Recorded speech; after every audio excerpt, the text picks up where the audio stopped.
یاد رکھ لیں عمومی طور پہ یہ کہا جاتا ہے کہ اللہ تعالیٰ حاضر اور ناظر ہے، اللہ تعالیٰ حاضر اور ناظر ہے۔ پہلے نمبر پہ تو یاد رکھ لیں، یہ پہلے بھی بتایا گیا ہے، میں دوبارہ بھی بتا دوں کہ اللہ تعالیٰ حاضر اور ناظر تو ہے ہی، لیکن اللہ کی جو ذات ہے حاضر اور ناظر ہونے کے ساتھ ساتھ اللہ تعالیٰ کی ذات وہ حلول نہیں ہے۔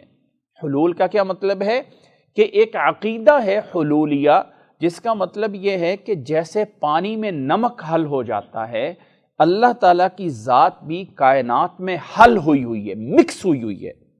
ہر چیز میں اللہ ہے، میرے میں اللہ ہے، تجھ میں اللہ ہے، فلاں میں اللہ ہے۔ اور اس عقیدے کا جو سب سے بڑا دعوت دینے والا تھا ابن عربی، وہ کہا کرتا تھا کہ مجھے نہیں پتا کہ میں اللہ ہوں کہ تم اللہ ہو، وہ کہتا ہے ہر چیز ہی اللہ ہے۔ گویا کہ جیسے نمک اور پانی جو ہے وہ مکس ہو کے ایک جان ہو جاتا ہے کہ آپ نمک کو اور پانی کو الگ نہیں کر سکتے ہو، اس عقیدے کو غلط کہا گیا ہے۔ اللہ تعالیٰ اس کائنات سے الگ ہے۔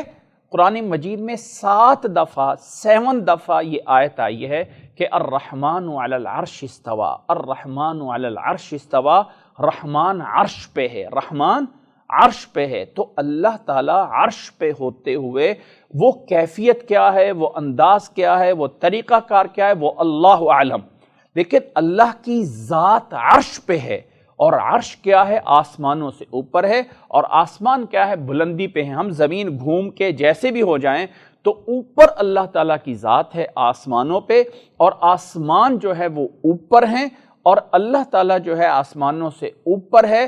اس آسمانوں سے اوپر کرسی ہے، اس کے اوپر اللہ کا عرش ہے، اور اللہ اپنے عرش پہ کس انداز سے مستوی ہے وہ اللہ بہتر جانتا ہے۔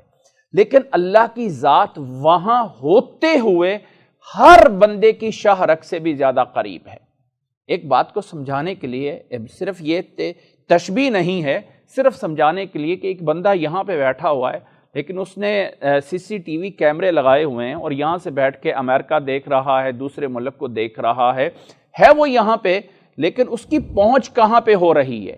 یہ ایک بات کو سمجھنے کے لیے ہے کہ اللہ تعالیٰ کی ذات جو ہے وہ اس کائنات میں مکس نہیں ہے کہ جیسے پانی میں کوئی چیز نمک مکس ہو جاتا ہے، بلکہ اللہ کی ذات عرش پہ ہے، اور وہاں ہوتے ہوئے اللہ تعالیٰ ہر چیز پہ پورا اختیار رکھتا ہے۔ یہ معنی ہے حاضر اور ناظر ہونے کا۔ حاضر ہونے کا یہ مطلب نہیں ہے کہ اللہ یہاں پہ موجود ہے، ہاں اللہ اپنی قدرت کے ساتھ، اپنے قبضے کے ساتھ، اپنے اختیارات کے ساتھ سب جگہوں پہ موجود ہے، لیکن اللہ کی ذات عرش پہ ہے۔ یہ عقیدہ کو صحیح کرنا چاہیے۔ اس کے ساتھ دوسرا عقیدہ یہ پیش کیا جاتا ہے کہ اللہ کے نبی صلی اللہ علیہ وسلم بھی حاضر اور ناظر ہیں۔ یہ عقیدہ درست نہیں ہے۔ اللہ کے نبی صلی اللہ علیہ وسلم اگر حاضر اور ناظر ہوتے تو اسراء اور معراج کی ضرورت نہیں تھی، کیونکہ مکہ میں ہوتے ہوئے آپ بیت المقدس میں بھی تھے، ہوتے ہوئے آپ آسمانوں پہ بھی تھے، لیکن اللہ تعالیٰ کا آپ کو یہاں سے وہاں لے جانا، یہاں ہے تو وہاں نہیں ہے، وہاں ہے تو یہاں نہیں ہے۔ اس لیے اللہ نے اس آیت میں فرمایا کہ عظیم ہے اللہ کی وہ ذات، پاک ہے اللہ کی وہ ذات جس نے اپنے بندے کو ایک ہی رات میں یہاں سے وہاں پہ لے کے گیا، اور وہاں سے پھر واپس لے کے آیا، تاکہ اپنی نشانیاں دکھائی جائیں جو کہ پہلے آپ نے نہیں دیکھی ہوئی تھی۔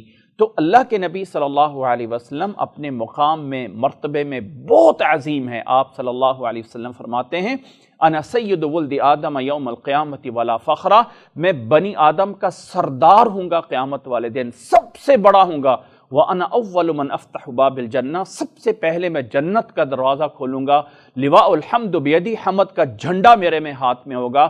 جب پوری کی پوری انسانیت سب جگہ سے مایوس ہو جائے گی تو آخر میں اللہ کے نبی صلی اللہ علیہ وسلم اللہ کے آگے جو ہے وہ سفارش فرمائیں گے۔ یہ عظیم مراتب سب کچھ اللہ نے دیا ہے۔ خلاصہ پھر اسی پہ آ کے اینڈ ہو جاتا ہے کہ بعد از خدا بزرگ تو ہی قصہ مختصر، اللہ کے بعد کوئی مقام اور مرتبہ ہے تو وہ محمد صلی اللہ علیہ وسلم کا ہے۔ لیکن اس مرتبے کے ہونے کے ساتھ ساتھ یہ مطلب نہیں ہے کہ اللہ کی صفات آپ میں آ گئی ہیں۔ اللہ معبود ہے، وہ حاجت روا، وہ مشکل کشا، وہ ہر جگہ پہ حاضر اپنی قدرت کے ساتھ اور ناظر اپنی قدرت کے ساتھ ہے۔ تو یہ والی صفت آپ صلی اللہ علیہ وسلم میں جہاں اللہ نے چاہا آپ کو بتا دیا، جہاں آپ کو بتایا کہ ایک چیز کا نہیں بتایا تو آپ کو نہیں بتایا۔ ہر چیز میں اللہ کی طرح آپ عالم الغیب ہیں یا اللہ کی طرح آپ حاضر اور ناظر ہیں، یہ عقیدہ درست نہیں ہے۔ اللہ تعالیٰ وحدہ لا شریک ہے اپنے کمالات میں، اپنی صفات میں۔ اللہ تعالیٰ کی صفات میں، اللہ تعالیٰ کے اسماء الحسنہ میں آپ کا کوئی شریک نہیں ہے۔ وہ وحدہ ہے، وہ تنہا ہے، لا شریک لہ ہے، اپنی ذات میں، اپنی صفات میں، اپنے اوصاف میں، اپنے افعال میں۔ آپ صلی اللہ علیہ وسلم اللہ کے سب سے قریبی ہیں، لیکن نبی اور رسول ہیں۔ امید ہے کہ یہ باتیں سمجھ آ گئی ہوں گی۔